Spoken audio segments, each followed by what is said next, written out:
चीन के साथ सीमा विवाद के मद्देनजर भारत सरकार ने बहुत बड़ा फैसला लेते हुए 59 चाइनीज ऐप पर बैन लगा दिया। अब लोगों के मन में बहुत तरह के सवाल आ रहे हैं कि क्या पहले से मोबाइल में जो ऐप मौजूद हैं वो काम कर देना बंद कर देंगे, या जो नए ग्राहक हैं वो इन ऐप को डाउनलोड करना चाहेंगे तो वो डाउनलोड नहीं कर सकते।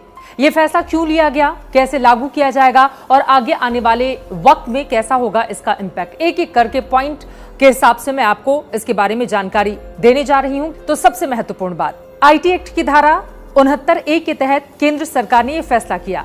सरकार की ओर से कहा गया कि यह देश की एकता और अखंडता के लिए खतरा था और इसका इस्तेमाल अब मोबाइल और मोबाइल के अलावा किसी अन्य डिवाइस पर भी नहीं किया जा सकेगा। यानी कि न सिर्फ मोबाइल में ये अब काम कर देना बंद कर देगा, बल्कि इसके अलावा जो दूसरे डिवाइस आपके पास मौजूद हैं वहां पर भी ये तमाम चाइनीज ऐप काम नहीं करेंगे।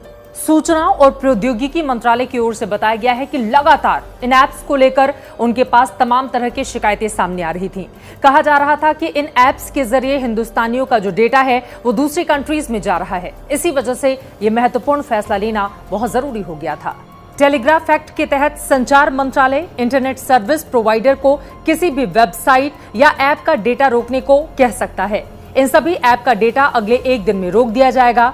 गूगल प्ले स्टोर या ऐप स्टोर से ये ऐप हटा दी गई है और इनके अपडेट्स भी अब आपको नहीं मिलेंगे। डेटा रोकने पर यूजर्स को फीड मिलनी बंद हो जाएगी। बिल्कुल इसी तरह से आपको बताते चले, चीन में फेसबुक और गूगल को भी बैन किया गया था। इसके अलावा दुबई की बात करें तो वहां पर आप व्हाट्सएप से चैट तो कर सकते हैं, लेकिन आप व्हाट्सएप कॉल नहीं कर सकते हैं। वैसे ये जो भारत सरकार का फैसला है ये अभी सिर्फ अंतरिम है। समिति तय करेगी कि प्रतिबंध रखा जाए या हटा दिया जाए। गृह मंत्रालय की ओर से इन ऐप के उन तमाम दावों का खंडन किया गया है जिसमें यह कहा जाता था कि दरअसल इसका सर्वर सिंगापुर में है और डेटा चीन नहीं जाता है। यह पूरी तरह से गलत पाया गया है, जबकि एप्पल की रिपोर्ट में भी इसी बात का दावा किया गया है कि यहां पर डेटा सुरक्षित नहीं है। सरकार के आदेश के बाद ऐप हटने शुरू हो गए हैं। वहीं टिकटॉक की ओर से पूरे मामले पर सफाई दी गई है। टिकटॉक ने यह कहा है कि किसी भी अन्य देश में टिकटॉक यूजर्स का डेटा नहीं जाता, जिसमें चीन भी शामिल है।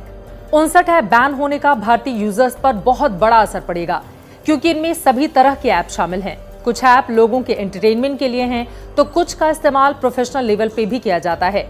कुछ ऐप तो ऐसे थे जो आपका काम आसान बनाते थे। वैसे टिकटॉक पे 100 मिलियन यूजर्स हैं। वहीं लाइक और हेलो जैसे ऐप, उनका भी धड़ल्ले से इस्तेमाल किया जाता था। खासतौर से युवाओं में इसका बहुत जबरदस्त क्रेज था। ये ऐप भले ही चीनी हो, लेकिन भारतीयों का इनसे रोजगार भी चलता था, क्योंकि भारत में इनके कई जगहों पर ऑफिस हैं और वहां पर तमाम भारतीयों को रोजगार मिलता था। अब इन 59 ऐप पर बैन कर दिया गया है, तो यकीनन इस कोरोना के संकट काल में अब उन तमाम लोगों के सामने बेरोजगारी का संकट भी आगे आने वाले वक्त में खड़ा हो सकता है, ऐसा कहा जा रहा है।